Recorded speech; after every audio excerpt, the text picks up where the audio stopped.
तो आइए स्टूडेंट, स्वागत है आप सभी का विजय स्टडी पॉइंट में। आज हम सभी क्लास 10th हिस्ट्री यूरोप में राष्ट्रवाद के ऑल वीवीआई ऑब्जेक्टिव क्वेश्चन करने वाले हैं बच्चों। अगर आप इतना ऑब्जेक्टिव क्वेश्चन कर लेते हैं तो मेरा वादा है आपसे कि आपको और कहीं जाने की आवश्यकता नहीं है पड़ेगी। साथ ही साथ आप एग्जाम में बहुत ही अच्छा नंबर लाइएगा। ठीक है बच्चों। और ये सभी के सभी प्रश्न देखिए, ये सभी के सभी प्रश्न के बच्चों 2025 की एग्जाम के लिए बहुत ही इंपॉर्टेंट प्रश्न है, जो कि डायरेक्ट एग्जाम में लड़ेगा बच्चों। ठीक है, आइए बिना लेट करते हुए, ठीक है बच्चों, बिना लेट किए हुए हम लोग स्टार्ट करते हैं पहला प्रश्न। आप लोग सही आंसर देने का प्रयास कीजिएगा बच्चों। और इससे पहले मैंने हिंदी, संस्कृत, ठीक है, साथ साथ वर्णिका के ऑल वीवीआई ऑब्जेक्टिव प्रश्न मैंने अपलोड कर दिया है। जाइए आप लोग प्लेलिस्ट में जाकर सभी के सभी प्रश्न को देखिए और अच्छा नंबर लाने का प्रयास कीजिए। ठीक है बच्चों, आइए देखते हैं पहला प्रश्न से। हम लोगों का पहला प्रश्न है, वियना सम्मेलन की मेजबानी किसने की? बोलिए बच्चों, वियना सम्मेलन की मेजबानी किसने की थी बच्चों? तो याद रखिएगा, मेटरनिक ने की थी बच्चों। किसने की थी? मेटरनिक। इसका राइट आंसर हो जाएगा बच्चों मेटरनिक। ठीक है बच्चों, ये देखते हैं दूसरा प्रश्न क्या है। निम्न में से किस सम्मेलन में जर्मनी की क्षतिपूर्ति राशि को कम कर दिया गया बच्चों? बोलिए इसका राइट आंसर क्या होगा बच्चों? दो का राइट आंसर हो जाएगा बच्चों लौसने सम्मेलन में। बच्चों लौसने सम्मेलन में जो है कि जर्मनी की क्षतिपूर्ति राशि को कम कर दिया गया था। कौन सा बच्चों? याद रखिएगा, लौसने सम्मेलन में। ठीक है, मैं डायरेक्ट आंसर बताऊंगा क्योंकि अभी जो है हम लोग इस अध्याय में यानी कि यूरोप में राष्ट्रवाद में टोटल ऑब्जेक्टिव हम लोग देखने वाले हैं। ठीक है, अमेरिका में न्यू डील किसने लागू की? बोलिए तो अमेरिका में न्यू डील किसने लागू की? बोलिए इसका 3 का राइट आंसर क्या हो जाएगा बच्चों? इसका राइट आंसर होगा फ्रैंकलिन डी रूजवेल्ट ने किया था। चौथा नंबर का प्रश्न है, इंगेल किस देश का दार्शनिक था प्यारे बच्चों? बोलिए तो इंगेल किस देश का दार्शनिक था? फ्रांस का जर्मनी का या फिर ऑस्ट्रेलिया का?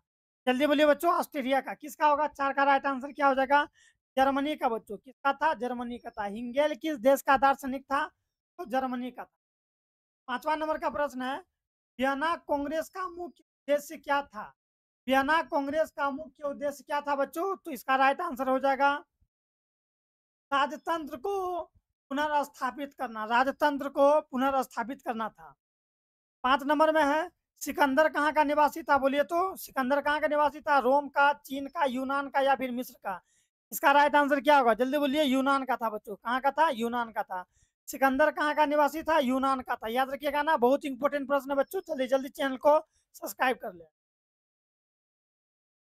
नेक्स्ट है, फ्रांसीसी क्रांति कब हुई थी? बोलिए तो फ्रांसीसी क्रांति कब हुई थी? तो आप लोग याद रखिएगा, फ्रांसीसी क्रांति हुई थी 1789 ईस्वी में बच्चों। 1789 ईस्वी में हुई थी।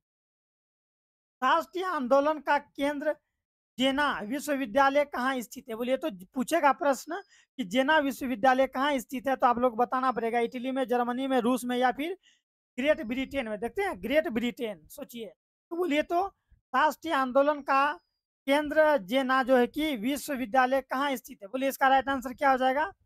बोलिए जर्मनी में बच्चों। कहाँ पर? जर्मनी में। ठीक है, आइए आगे देखते हैं लोगों का। कोसूथ का संबंध किस देश से है? बोलिए तो कोसूथ का संबंध किस देश से है प्यारे बच्चों? तो याद रखिएगा, हंगरी से है बच्चों। किससे है? कोसूथ का संबंध किससे है?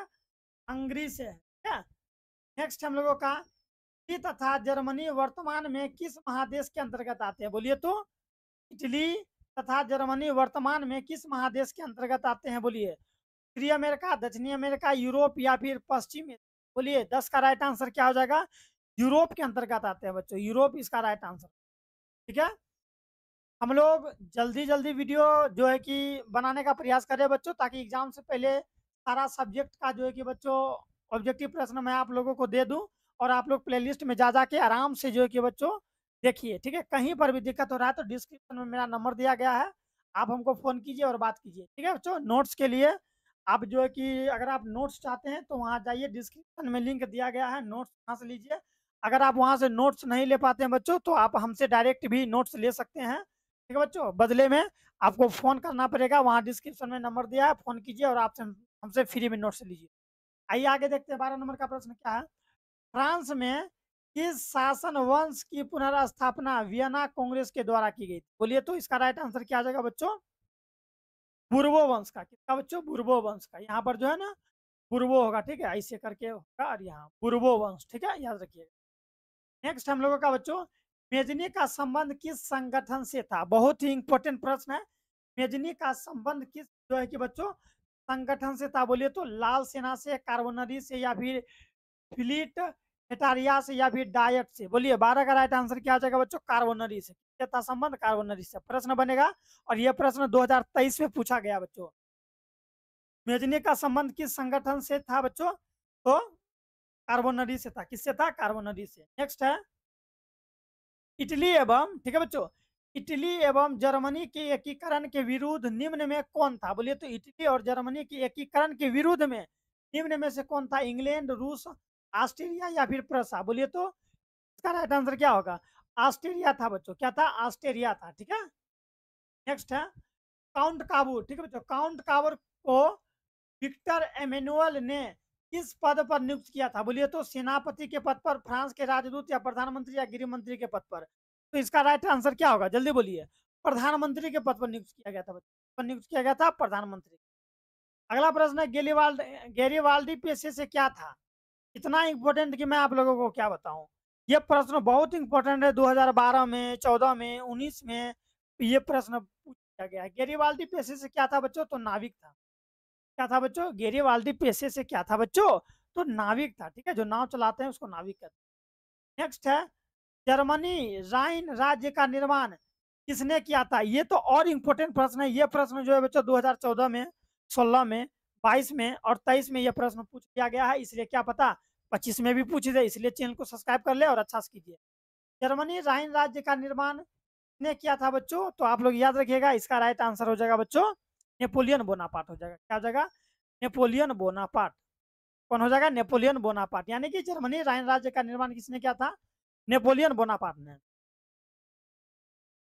जालवेरिन कैसी संस्था थी? बोलिए तो जालवेरिन कैसी संस्था थी प्यारे बच्चों? तो आप लोग को याद रखना पड़ेगा कि व्यापारियों की संस्था थी। कैसी संस्था थी? व्यापारियों की। जालवेरिन कैसी संस्था थी? व्यापारियों की।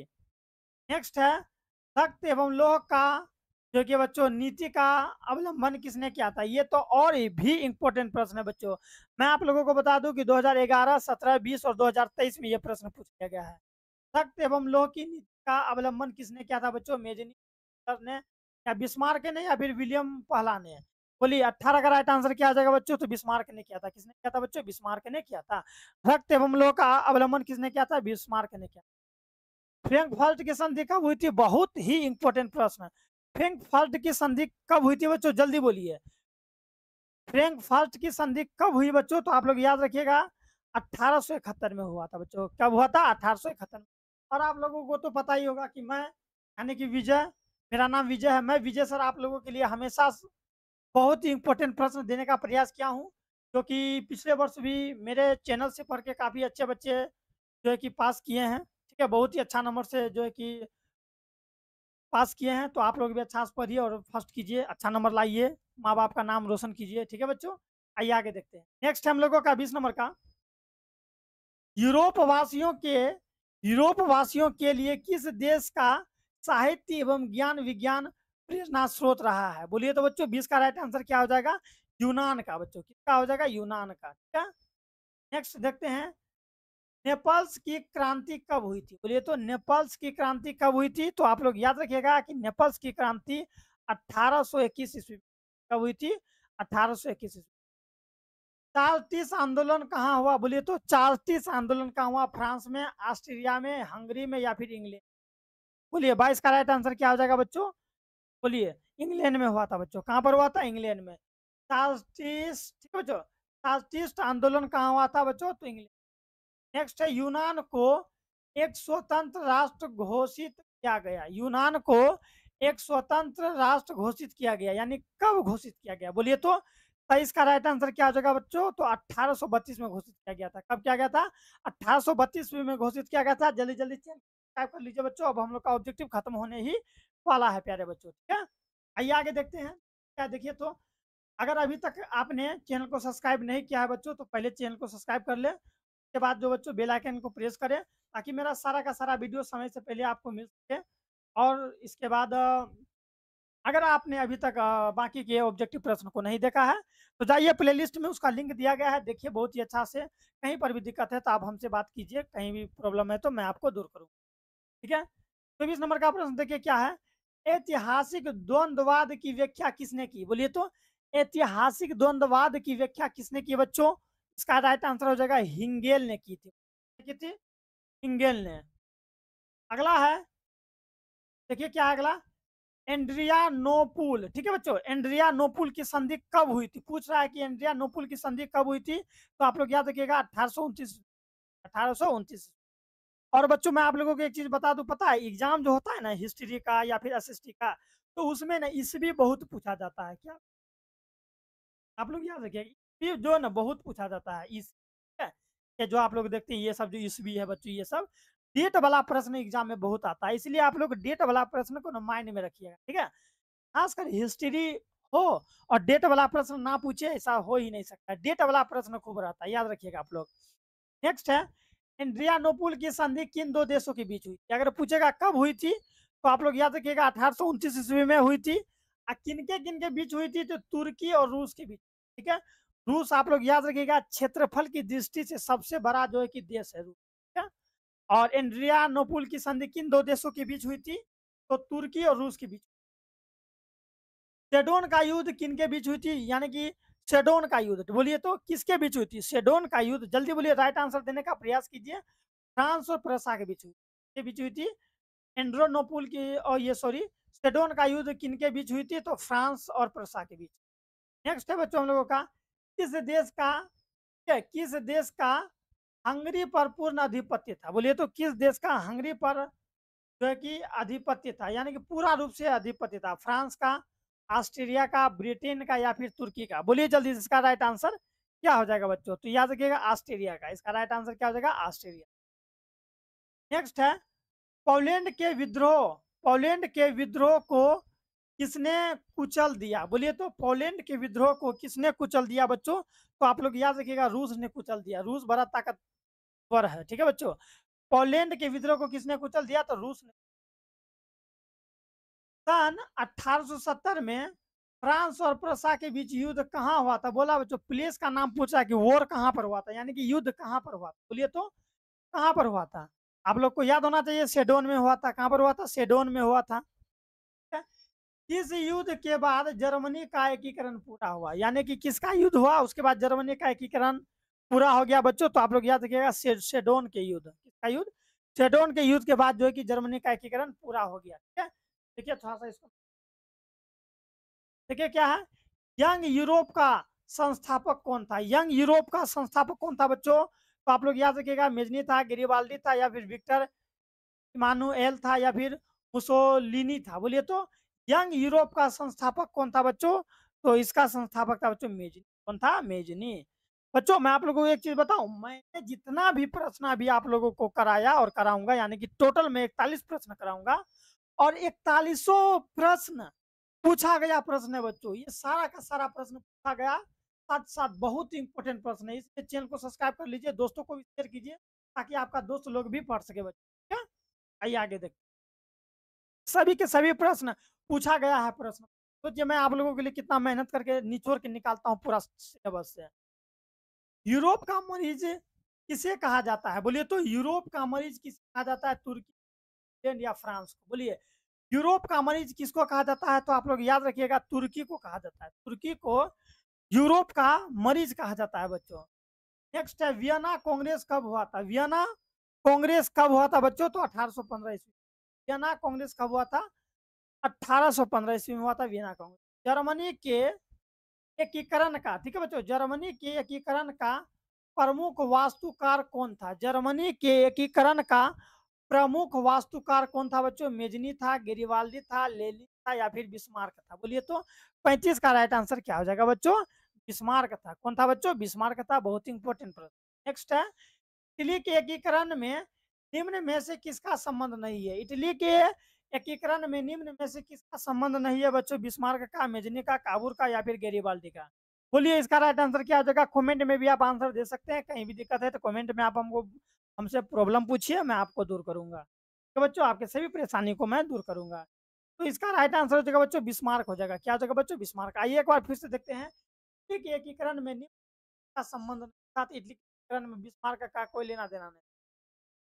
नेक्स्ट है 1830 की क्रांति के बाद फ्रांस में किस राज्य का जो कि स्थापना हुआ? बोलिए तो किस शासन का स्थापना हुआ बच्चों? तो याद रखिएगा संवैधानिक राजतंत्र का हुआ था। किसका हुआ था? संवैधानिक। याद रखिएगा, बहुत इंपॉर्टेंट। आइए आगे देखते। जर्मनी के जर्मनी के एकीकरण के लिए कौन उत्तरदायी था? जर्मनी को एक करने के लिए कौन उत्तरदायी था? काउंट काबूर, बोलिए काउंट काबूर, बिस्मार्क, गेरिबाल्दी या फिर मेजनी? तो आप लोग याद रखिएगा, इसका राइट आंसर हो जाएगा बच्चों बिस्मार्क था बच्चों, बिस्मार्क। आगे क्या था यहाँ पर? मार्क।